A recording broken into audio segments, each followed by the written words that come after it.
Hello, ladies and gentlemen, it's Mike here at Gamefromscratch, and there are three things I dread every year. I don't like going to the dentist, I don't like doing my taxes, and I can't stand when there are new O3DE releases because I know all three of those are going to cause me pain. So today, we're talking about O3DE, and I can happily report no pain. It was actually super easy to get up and going, and I'm actually going to spoiler alert things a little bit. This is the best release of O3DE yet, and I might even go as far as to say it's ready for prime time, or if it's not, it's damn close. Now, it's not perfect yet, as you'll notice from this demo. For some reason, the collision meshes seem to be flickering. That's it.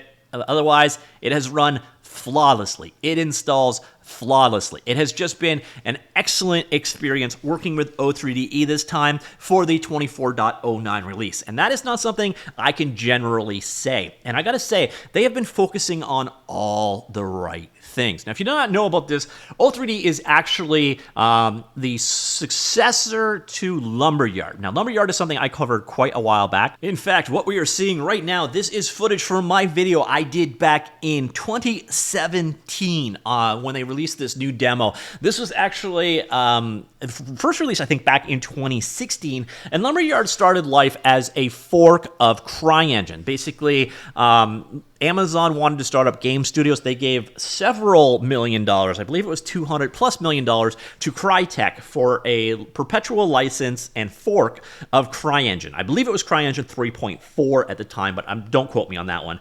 And they basically started their own game engine in-house called Lumberyard. Now, Lumberyard was a super impressive AAA-style game engine because basically it's built on CryEngine. CryEngine being the source behind, Far Cry and Crysis and other games. So the pedigree of this one is quite impressive, but the problem is CryEngine also had a lot of cruft. Crytek themselves had to do pretty much a complete rewrite for CryEngine 5, and outside of Hunt, the game Hunt, you almost hear nothing about CryEngine these days. So that's kind of the code base that Amazon inherited. Now, Amazon Game Studios also did not work out all that wonderfully, so Lumberyard ended up being spun off to an open source project run by the Linux Foundation, and that is what led to O3DE, which is what you see in front of you now. Now, O3DE, and the reason why I found it so frustrating to work with is there was so much potential here, but also so much pain, especially like the onboarding process, the installer, getting things up and going, creating your first project, building your project. You often had to go to command line to run arcane tools there to do that stuff. This release, they have sorted so much of that. First off, it is a modular-based game engine, so it's pretty typical to what you expect in the world. All component-driven, as you can see here, a ton of components here. This is basically a brand new game engine as well. They completely rewrote the underlying renderer. They've got the Atom renderer on the back end now. I don't know how much CryEngine still exists at this point in time. The programming side of things, it is a C++ based game engine. You can program entirely in C++ if you wish, but you can also program using entirely. Let's go over here, find this game object. You can see here, this game is being controlled by something called Script Canvas. Now, Script Canvas is sort of like Blueprints. You can see it in action right here. So let's go quickly load that one up. So you can see the flow of a game logic and how things come. So basically, you respond to various different events coming in. Those tag into various different things. So once you've loaded it in, UI management over there, update the player score, and so on. So game logic is being entirely handled with this visual scripting language here. On top of that, you can also do things entirely using the Lua programming language. There's also a messaging system on the back end that you kind of can work between these various different formats. So your script canvas can talk to Lua, can talk to C++, and so on.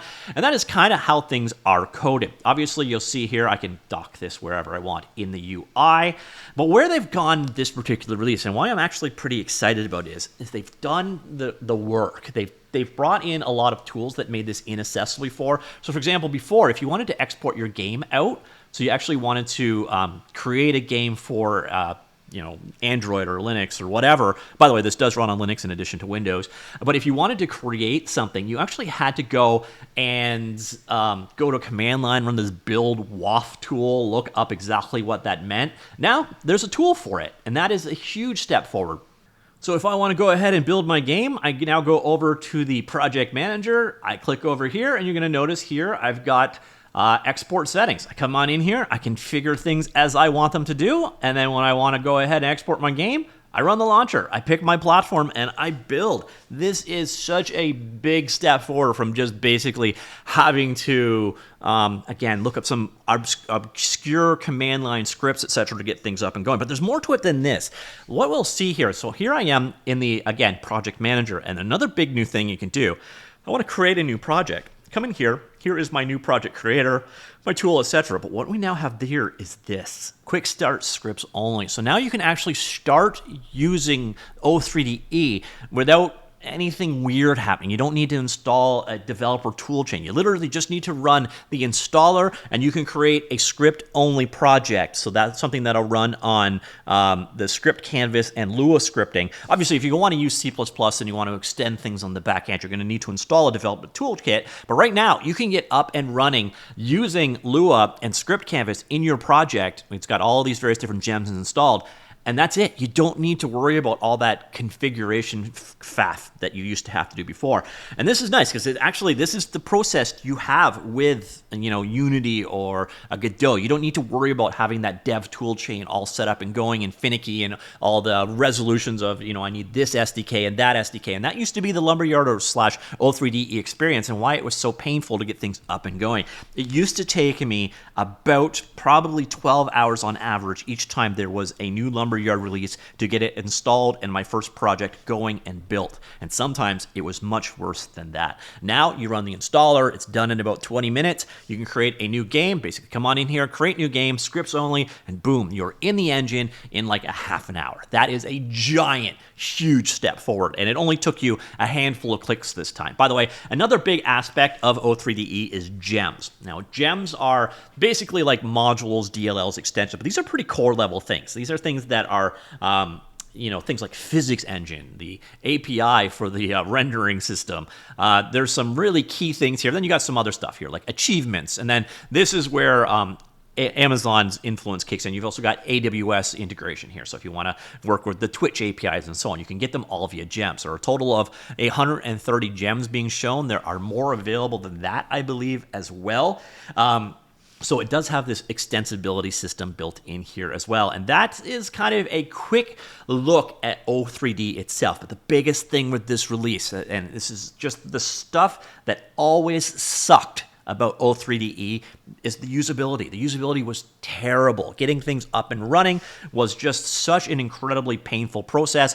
Building for platforms, again, involved you having to use this build WAF system from the command line. Even creating a new project used to be a giant pain. What you're looking at right now, this is a Git example I downloaded. I'll show you where I got it from in a second. But to get this up and running, before it used to be you had to bring it down, clone it into a specific directory as a subdirectory of where your engine was installed, switch the active project because you could only have one active project at a time, do your build process and so on. It was just painfully stupid the way it used to work. And I know a lot of that they inherited from just the way that CryEngine worked, because CryEngine, your game and your game engine were so tightly coupled together that switching game projects, like having multiple game projects on one PC, just wasn't how it was designed to work. But now, this project, I downloaded it. I put it into my temp folder. I came over here. I said open existing project. I navigated to the project file, and then I was done. I built it, and then I opened it in the editor. That's all it took. And that is such a massive, massive step forward from the way it was. Now, I can't tell you that the engine is flawless yet. I haven't worked with it too much. I don't know exactly what the experience is like these days. I have worked with it in the past, and I don't mind it. I don't mind the way Script Canvas works. I don't mind the Lua programming language. The messaging system, it does take a little bit to get used to. But I do need to jump in and have more time hands-on with this one before I can recommend what the usability is like in terms of like how does this compare against an Unreal, a Unity, a Godot. But I can say this step forward that they make with this release, it's finally a game engine people can use. And being able to use a game engine is a pretty big part of it. And the rest of it seems promising. So I'm going to jump into it with more depth. Let me know if you're interested in seeing more coverage of that. And I suppose at this point in time, I have been singing their praises. Let's jump in and take a look at what they've done in this release. Here's where I get my typical shot in at O3D as well. Every single release, there is just something mind-boggling that they do. And this time, it's this. So here we are, O3DE page. You'll see up here, O3DE 24.09 was actually released yesterday. It's available for download right here. You can click there. You can download it for Windows and Linux, which is cool. Click that. It'll figure out your platform and bring you to the binaries, like so. So here we are. Notice something missing? There's no release notes. Nothing. No comments about what was in this release. Come back to the main web page. So let's go back over here. Let's go here to the community, news and blogs. Nothing. They don't have anything about this release anywhere other than this link at the top, which is mind-boggling because if you actually search around, you can find the release notes. But I had to Google these myself. It's in their documentation, but not linked from their webpage. I don't understand these guys sometimes, but very small thing. If you're on the social team at O3DE, maybe just maybe do a news post that you've done a release and link to your release notes, or just copy and paste them. That's all I'm asking. Just copy and paste it over. Anyways, O3DE 24.09. What can we expect in this release? Quite a bit, actually. The biggest things are super nice in terms of the experience. The installer version, you can now build projects using Script Canvas and Lua only, no compiler needed. That is huge. That means if people just want to go ahead and check the engine out, they just install it, they check it out, they like it, they work with it, they don't like it, they uninstall it and move on. It doesn't take 12 hours or 14 hours. I don't need to look up a manual for how to do a build of my project and then figure out why it's broke because I don't have a dependency that was needed. That was the O3DE experience in the past. They got rid of all of that and kudos, great work there. And on top of that, supercharged editor startup times to draw, dropping 90% boost for large projects, brimming with assets. Mobile developers rejoice, staggering 400% increase in performance on both iOS and Android, along with dramatically reduced runtime memory usage. Then their work in the simulation and robotics area as well, several improvements there. And then we come down into like the general improvements. Again, that quick start scripts only project should have been there since day one. It is lovely to see that again. It will make the engine so much easier for people to evaluate. Number of optimizations. Again, another aspect is they split physics 4 and 5 into separate gems. As I mentioned earlier on, gems are the extension system, and something so fundamental as physics, that's the NVIDIA PhysX library, is implemented as gems. So gems are actually quite important there. Another big thing that they've done, and this is huge. It sounds like a small thing, but I'm gonna head back over here to the manager here. And now what you do, you wanna go ahead and build your game. Before you used to have to go build underscore WAF exe, platform, the path to your project, some build keys, some names. You had to look it all up to figure out how to do a build. Now you come on in here, you set up some settings for your platform. It figures out which platforms your current build tools support, and then you can build it. Windows, Android, boom, done. Usability, it's all in a tool. It's not hidden away in a command line that is just almost a brand new language that you have to learn to get it working. Massive kudos to the build systems improvements that they have made in that regard, and actually, doing a UI on top of that. Another big thing, the size of headless servers. Headless server is a version of the game engine running without a renderer, often used for doing basically like network communication side of things. So they run in a server. Obviously, you don't need a renderer, but they need to run game state and updates and all that, and they handle all of that stuff for the networking clients. You don't need a renderer on there. Well, they've made that up to 90% smaller in size, dependent on assets being used. Mobile-specific rendering pipeline. So if you are working on mobile, seems like mobile has taken a huge step forward. They've got a customizable thing so you can turn features on and off. Also have multiple different quality settings. So you have 3 different performance levels you can work with there, depending on GPU, CPU, and memory available. Added shader variant. By the way, there is a visual shader programming language in there as well. Entity silhouette features, frameworks allow users to interface with large language models of their choice, and new heartbeat packets are sent during high CPU usage, avoiding network disconnections due to timeouts. And then a variety of other improvements here, improvements to the Lua editor, some new image formats, and so on. Just there is a ton in this release, and it's sort of hidden down here. So at the top, they've stripped some other stuff out.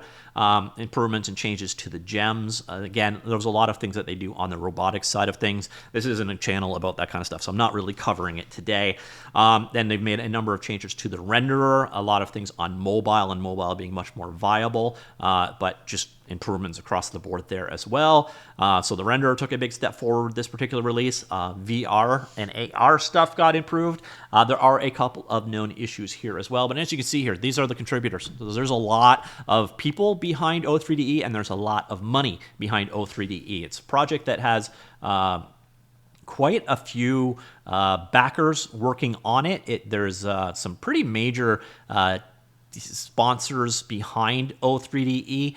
Even Unreal Engine or Epic Games gave them money in the past, although this list is seeming a lot different than who I remember going forward. But basically, it was it's a big project with a lot of people behind it. It has the potential of being a AAA open source game engine. It is so close, and now it's actually usable. And let's just say being usable is a very, very important aspect of being a successful game engine. This is the first release I actually recommend to any of you. Go and install it. It's not that painful. You can go ahead, check it out, see what you think of Script Canvas, think what you think of the Lua programming language. If you want, install a C++ toolkit. It's optional now. Install Visual Studio, configure the dependencies, get your project building that way, but you don't have to do all that stuff right away.